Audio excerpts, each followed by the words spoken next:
A bit like London buses here, you see one and now you see three. So there's two more Avelings come into the ring at the moment. One going around Jack, it's owned by Hannah Viant. It's built in 1921. And Hannah received this as her, I think it was her 18th birthday present, so it's a nice birthday present. Next one coming around is again another Aveling owned by Steve Corbett. He hasn't had to come far driving that one in. These engines may be over 100 years old, but from time to time they do have to have quite a considerable refit. The firebox doesn't last forever, being hot and cold and subject to water in it all the time. They do wear out and they have to be replaced. Lady Gwen coming around with a good turn of speed.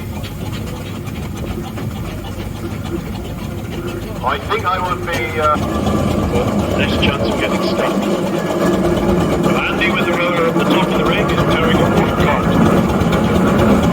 These engines run on coal and water. And of course they can't carry a huge amount of water.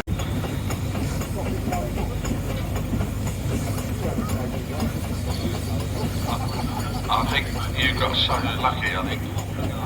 Activity in the ring or not. Shows the problems with the steam roller. With smooth wheels, they're easy to get stuck.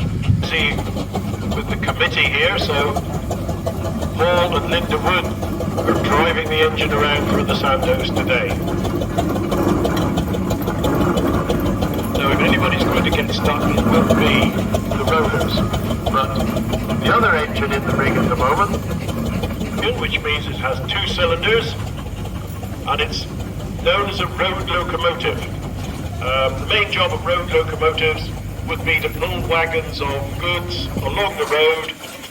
They're a little bit faster than the agricultural engines. They usually have 3 speeds instead of 2. This one is a single crank compound engine. Mind me fence.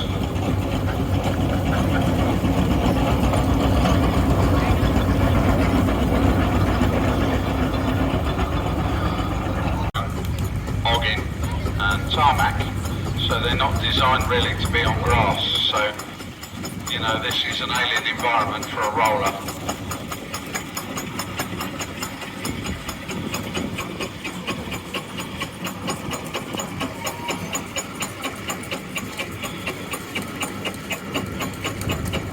Then we're going to try and get some more engines in, they're just building up pressure, etc. From the straw, and agricultural engines such as Farmer's Friend were employed to do this.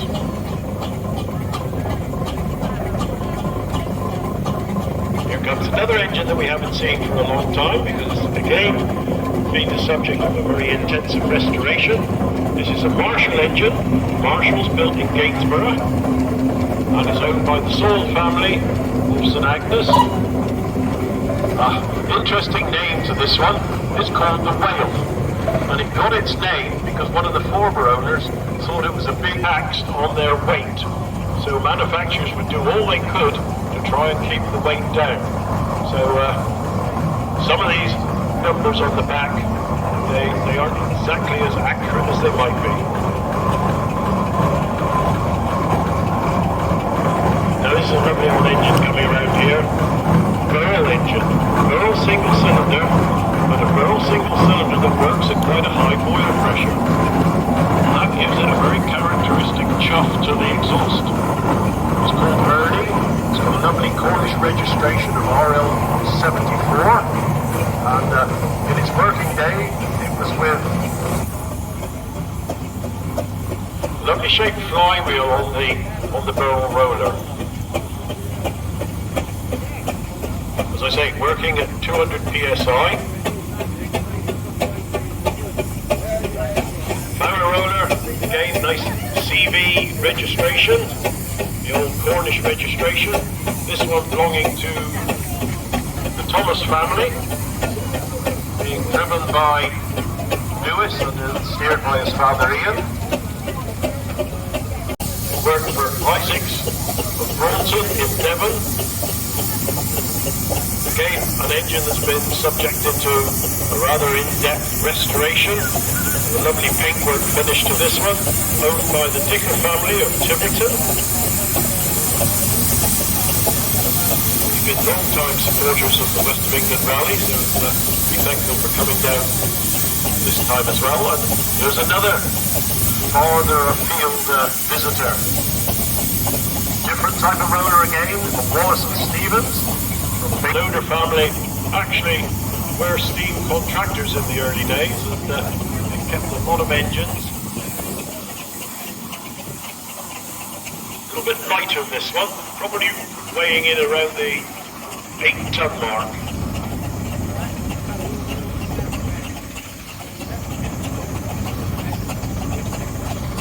Well, we're getting quite a nice number of engines coming in, and quite a lot of different makes as well. Here's another make coming in.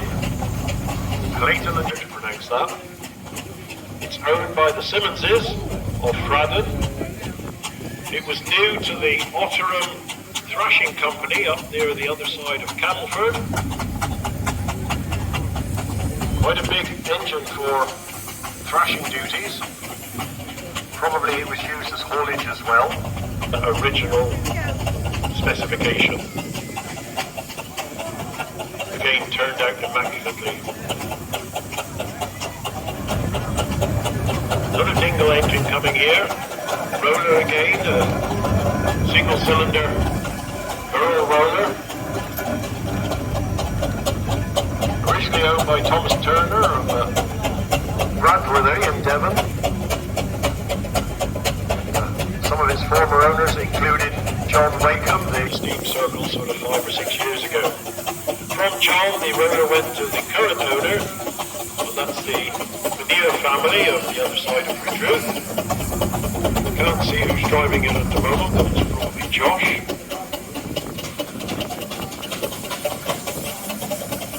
Once again, another Aveling roller, E-type, 23 era. That one is owned by Andy Williams from St Austell Way. Now following that is something very, very different, an Italian roller. The make is a breeder. It's called Francesca. How it got that name I don't know. But it's right. And it lives near Roseworthy on the other side of Campbell. There is a man being very brave with this engine coming in with smooth rubbers into this rig. Our first Showman's engine coming in. One called Challenger. Built I think about 1904. Owned by Rachel Barker and family. Driven by Ryan Barker at the moment. It was built for Annie Holland to power what's known as a bioscope show. They would show lantern slides and early movies showing news items of the day. Because remember, 100 years ago or more, there was no TV and you had to rely on papers to get your news. So when the fairground came to the village, and you could see the bioscope show, it was an amazing event. Now this Showman's engine was used to hold the bioscope tent and wagons around from show to show, and it also has a generator on the front of it, and with the belt from the flywheel, the generator will provide lights. Not really.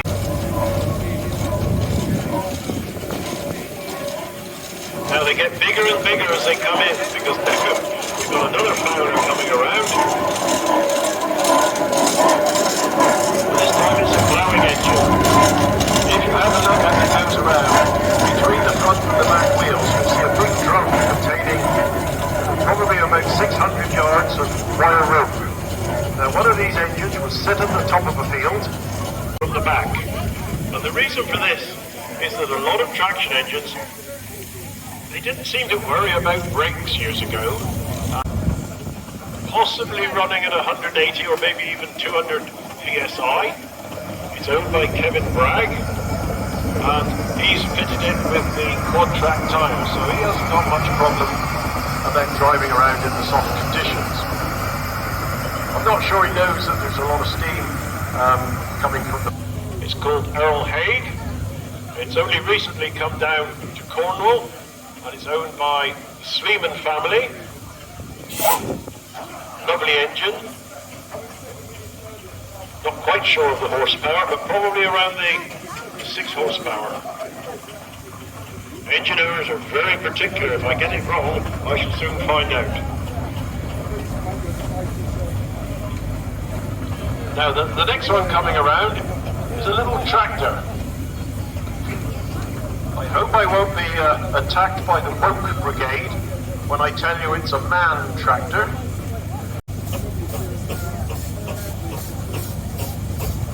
I believe in its working day it was kept on as a winch tractor. Now, here's a very local engine, both now and in its working days. It's called the Cornishman. It's owned by David Tremaine of Bridge, working day, when it was in the ownership of Charles Parsons. It's called Cornishman because it had a sister engine called Cornish Maid.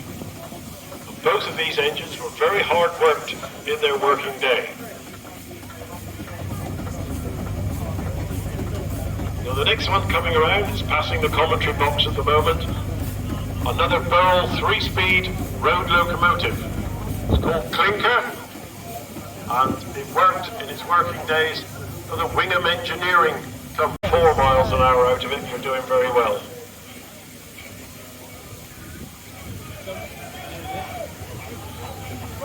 Right, we're off with the steamroller, a little bit of ashes underneath.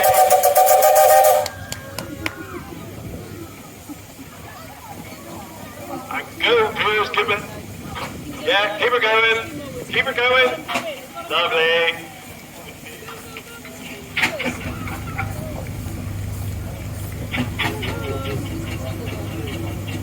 Piers is very new to this game, and I take my hat off to him. Coming in the ring in such conditions when you're a new driver. In this game, everybody is out to take the mickey out of you, so I'm sure you'll get a few... Wow, we certainly have a lot of different makes coming in. This is a very different one, the roller here in front of me now. It's a rusted Proctor. They never made very many engines at all. This one, standard 3-point roller, with the Devon roller in its working day, owned by Murches of Umberley in Devon. I think Murches were the family that invented the device to fit on a thrashing machine to single-cylinder 2-speed engine. Again, it's got its weight somewhere written on it. Maybe at the front. No, it's got a plate at the back, saying 8, somewhere around the 8-ton mark. It weighs in about 10 when it's got coal and water in it. It's another double crank compound engine, which means it's got 2 cylinders and 2 connecting rods.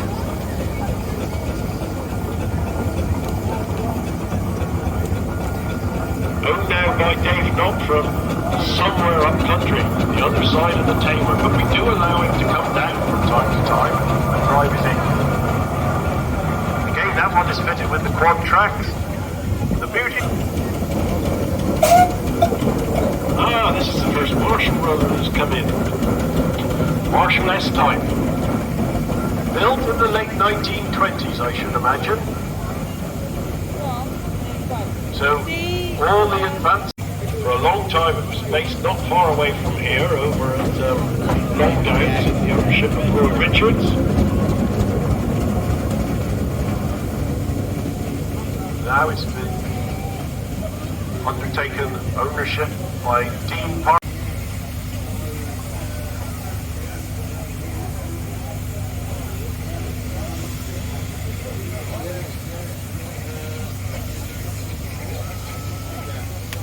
And here's a McLaren, owned by Michael Tamblin family. Now this is a 6-inch scale, so it's half size. Quite a half. And there is a tale of this one going to the bottom of Hamburger Hill at Fradden and going through the drive-through. Whether it's sneaking in, going the wrong way round, well that's quite typical. I think he got lost coming here. That one is known as Hercules. You may have seen it on telly many years ago, in about the year 2000, because it was subject to a restoration by the salvage squad. With these little ones, you open the regulator a little bit quick, and the front end will pop up in the air and do a wheelie. And you see some of them coming around with a little Showman's engine coming around with the extension. Oh no, he's got another extension on the roof as well. Because in the fairground, to keep the smoke away from the punters, these Showman's engines were put on an extension chimney. But the little miniatures, they don't steam so readily as the bigger engines, so they try and increase the draft by putting an extension on the chimney.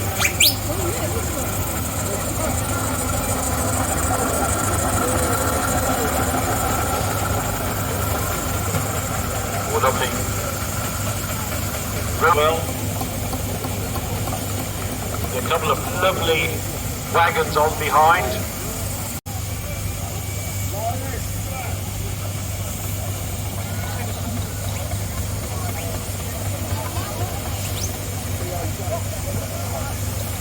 Another miniature Pearl coming around, single cylinder. As it goes around, you can see that there's no lagging sheet just behind the cylinder, and you can see lots of wooden strips. Well, that's insulation. Try and keep the boiler as warm as possible, just like your immersion cylinder in the airing cupboard with strips. Nowadays, you can get sort of mats of insulation fiberglass, which are far more efficient, but the purists still like to use the wooden strips.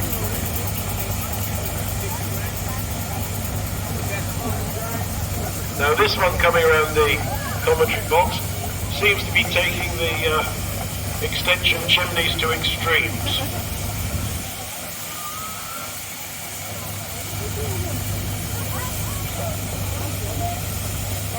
There's Richard coming along with Gromit, McLaren engine. Now this guy travels towing his little trailer. Got lovely saw bench in there at the moment. I haven't seen him actually driving the saw bench with the engine, but I'm sure he does sometimes.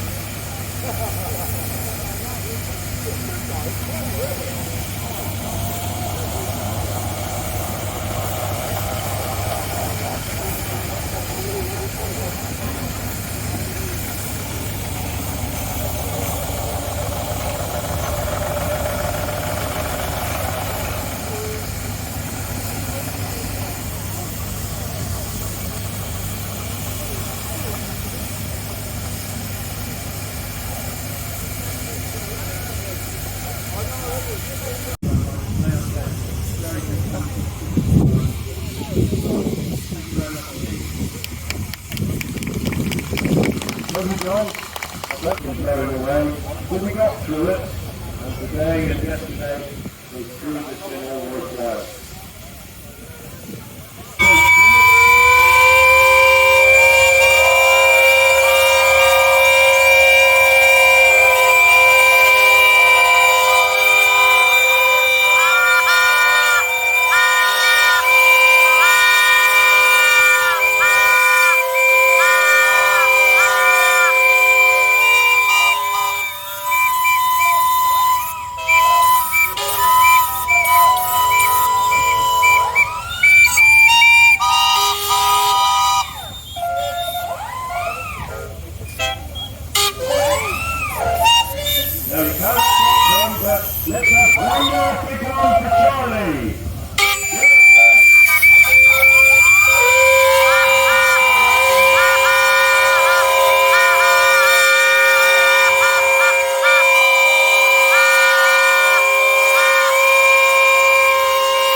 We're looking to run the arena today, but on the Friday timings, please. Friday timings, not Sunday. Ignore Sunday. We're going with Friday. Slight amendment only to the motorcycles. They're going to be coming in at 10:30. Image tractors at 11 o'clock. 12 o'clock.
That's shiny to grab our stand. Shiny. Somebody holding coffee. I'm not going to burn you.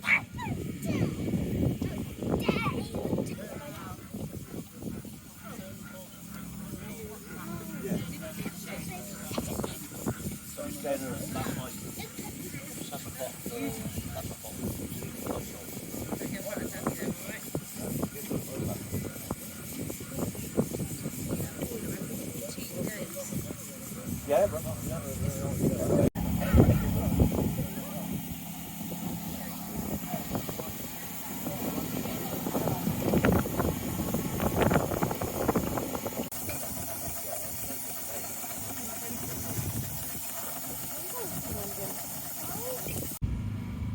That one.